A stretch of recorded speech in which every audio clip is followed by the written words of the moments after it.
I'm just as shocked as you are. I know it's been 10 months. I know I said the last time I did a video that I wasn't gonna neglect you anymore, and then I disappeared for 10 months. A lot has changed. A lot has changed. I was blonde for a long time there, and now I'm brunette again. I have tattoos, and unfortunately I'm still mentally ill. But there is a lot more of you here than there was before. So first things first, introductions. Hi, I'm Amber. I'm an idiot. It's nice to meet you. It's fine. My pronouns are she, they. No, that's not right. I'm Amber. Nice to meet you. I'm an idiot. Let's get into the video. Come and get ready with me. This is why I haven't done this.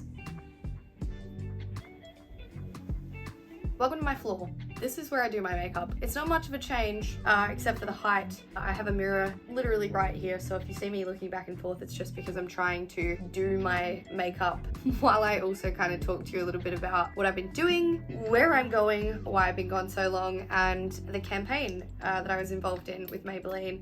I've still been doing stuff with the girls, so we have been literally hitting the ground running with that. We've been creating content for, it will be almost a year now in April, I do believe, since we launched, and that's exciting but also terrifying because I think that's the longest that I've done YouTube consistently for, other than gaming. So yeah, that's like the longest that I've actually done something on YouTube for, which I'm really proud of, and I'm really proud of my girls because we have had no help with that. Like, we have literally done everything ourselves straight from launch. And then obviously, like, still gaming. I've been streaming a lot of Call of Duty. I've been playing a lot of Destiny on and off. Not so much at the moment, but I am going to jump back into that. Yeah, I've just been doing things and touching grass, which, mind you, very important in this industry to touch some grass from time to time. I didn't for about 6 months and then started seeing ants all on the walls, and my doctor said it's because you're vitamin D deficient, because apparently the sun is really important.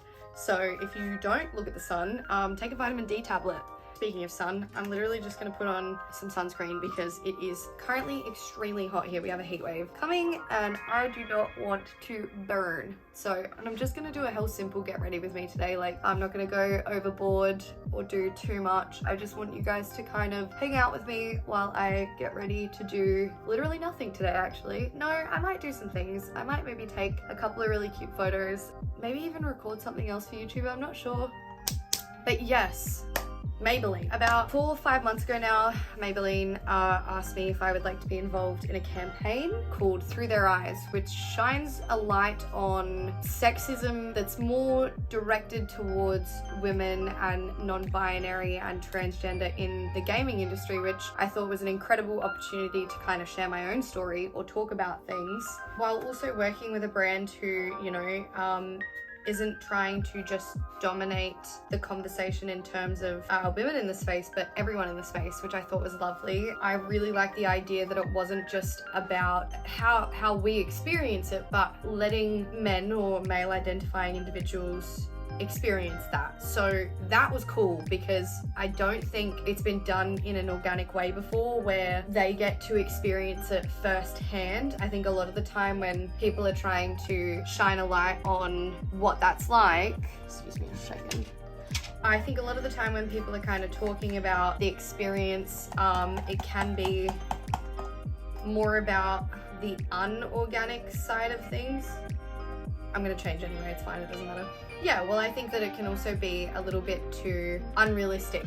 So it's not really about the true experience, but utilizing like a voice changer and really letting Drew and Joel kind of experience it firsthand meant that they would understand it in the same way that anyone who suffers from that kind of discrimination would feel, if that makes any sense. I think I might just do like a really light coverage BB cream. Honestly, my skin is not bad at the moment. I've been using like a retinol at night, haha, which is a self-plug because I'm playing around with the idea of different serums and different skincares. There is something coming very soon from that, which that is all I will say for now. But yeah, I just thought that it was a much more organic way to do it. Oh my god, my nose is so itchy. Does that happen to anyone else? Sometimes when I put foundation on, my nose itches. Maybe that means I'm allergic to it. I don't know. Kind of flew out in November. We all got together. My counterpart was Luna. She's incredible. Luna is a trans individual in the community, and she plays a lot of, oh god, what does she play? What's that game? Valorant. She plays a lot of Valorant. The idea around it is all like, you know, voice chat, and like the fact that communication in games is really hard for us anyway, because I think that the moment that anyone who is female or female identifying opens their mouth, they are berated by a cesspool of bad words that I can't say on YouTube because I would get demonetized, and this is my first time back, so I don't really want that to happen. And so you had myself and Luna both in a booth listening into the gameplay while Joel and Drew were playing with the voice changer and seeing if their teammates would communicate with them at all. And now, mind you, we went into this with the idea that people would communicate, and I think the most shocking thing that both the boys experienced, which they agreed upon, was that people just didn't want to talk to girls gaming, which is very interesting because a lot of the time that happens, all your teammates will dip when they know that you're a girl. And I'm not saying by any means that I think that the space is like inherently targeting women or women identifying individuals or trans or non-binary, but I do think that the experience is less brushed off, if that makes any sense. It's like it's more like, I think because it's normal, those who experience it, who think that it's normal, tend to just brush it off of like, oh, it's just game talk, or like it's just the way that voice chat is, when the reality of it is it shouldn't be that way, number one. Also, do not judge me for my beauty blender. I have a new dog. That's something that I could tell you about. I've got a dog. He's great, except for the fact that he eats every single item in this room. So this room has been off limits for him now. I'm not joking. I bought this makeup sponge 2 days ago, a hole in it already. I had to cut the top of this off because he chewed through it. We are out here trying to recycle, reuse, reduce, and I have bought so many new beauty blenders over the last week that I think it would be irresponsible for me to buy another one. So we are utilizing what we have when we have it. And I don't want to hear about it. I want to hear, ew, your beauty blender is disgusting. You know what's disgusting? Your attitude. So, you know, while we were kind of going through this, it really gave me a lot of time to reflect on the games that I've played over the years, the games that I haven't been able to communicate with people through, the amount of shit that I have had to deal with in my career online. And I think it's interesting because I do have a very high tolerance for like the amount that I can deal with. And I know that me and Luna, we were talking about it a lot, you know. I had the opposite side of it where it was my voice is hyper femme, and so I speak and people instantly would be like, oh, look at this woo girl, you know, she's playing on her brother's account, oh, you're not very good. Where Luna had an entirely different perspective, which was so interesting to hear, of like, you know, people hearing her voice and instantly outing her to the rest of the voice chat. Which, say what you will, I think that, you know, voice tonality and depth are things that have, and for lack of better words, highs and lows, and everyone's got them. I think that you can have women who have hyper masculine voices, you have women who have hyper femme voices, you have non-binaries who have hyper femme, you have trans who have hyper masculine. It is something that people can't change. And I live by the rules of, if you can't change it within 5 minutes, so it's like if I've got food in my teeth, if I've got something in my hair, or maybe my shirt has dirt on it, let me know. But if I can't change it in 5 minutes, shut the f. So we kind of like watched the boys play for a little while. Some of the stuff that they heard was pretty standard, you know. It's sad that I even have to say it this way. Some of the stuff that people said is just the normal sort of things that you get, which it shouldn't be the norm, but it is. And then some of them were just downright disgusting and disturbing, and a lot of you need therapy, which is a big part of this conversation, right? Mental health and how it affects people, and the reason why we need to change the culture. But I do want to just mention that a lot has changed in in the last even year and a half to 2 years where there is less of that sort of really toxic behavior and more people kind of speaking out about it, which is really, really nice. This is the most important part of any face look I do. So you're just gonna have to bear with me for 2 seconds because I love to go in with a pencil before I go in with a, I like to go in with a pencil or like a crayon before I go in with a brow gel, but I have been dying at the result of it's called the Fast Sculpt. It's like a brow gel, but it's colored, and the brush is incredible because you got 2 sides. One side is, this is Maybelline by the way. Yeah, both sides of the brush. So like one side itself is pointy and the other is just like a standard eyebrow brush. So because it's a brow gel, I can kind of like push up through my brows and then I just kind of make them a little bit like pointy, but keeping them in their natural like growing pattern. Isn't it? Do you know what? Can we just talk about something for a second? Because I find this so weird. And I know Hank Green has talked about it before. How do my eyebrows know where to stop growing?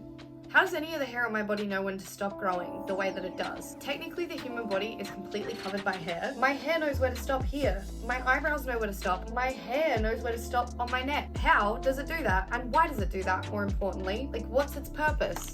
You know? This is a like cream blush.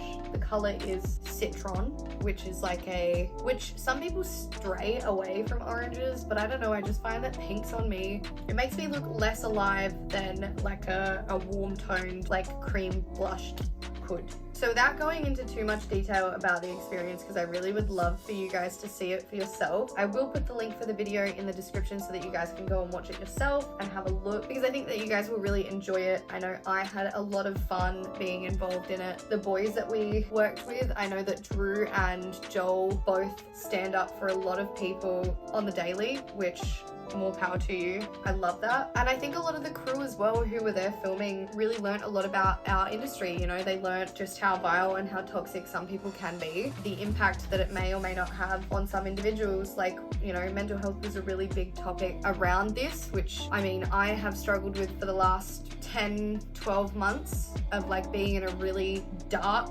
hole.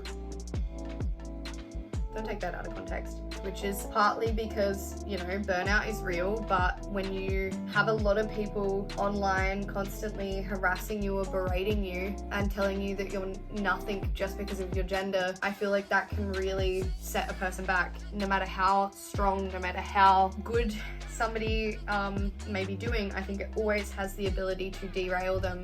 Now, you can make fun of me if you want, that's fine, but I have to kind of like close my mouth and like open one eye really big when I do mascara. This brush is the holy grail of mascaras for me.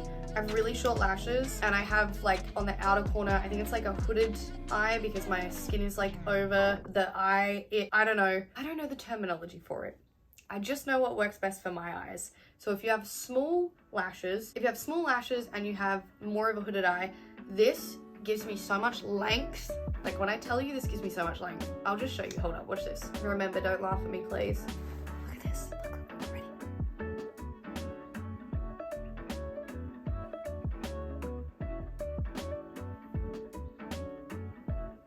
Look at that. Look at that. She has lashes.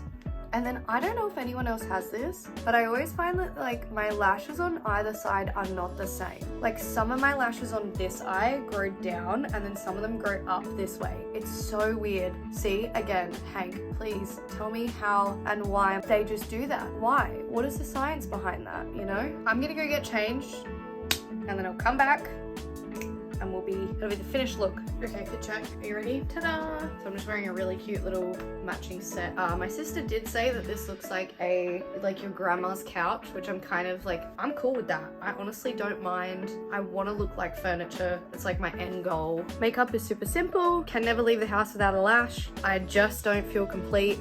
So, you know, I do also just want to mention that like, I know I've been away and I have missed you guys terribly. I think I've just been so scared to make a return to YouTube because honestly, even the YouTube algorithm doesn't know what it's doing. I plan on making a lot more content with you guys. I want to start trying things like doing some mukbangs, maybe some Q&As, some more get ready with me's. I'd love to show you guys like my nighttime routine. Anything that you really want to see, like if you want to come and get a tattoo with me, let me know. If you liked this video, don't forget to like and subscribe as well, of course. And a big thank you to Maybelline because not only have they given me an incredible experience. They also have given me the confidence to come back and do a video, which I wouldn't have done without them. So not to get all cheesy with you, but you know, it really is an incredible experience, and I really hope that you guys check it out and come and join us and, you know, watch us all compete. I will be competing with some lovely individuals in the Eyes Up Cup, and I would love to see you guys kind of come through for that. So yeah, I missed you. Should we hug it out?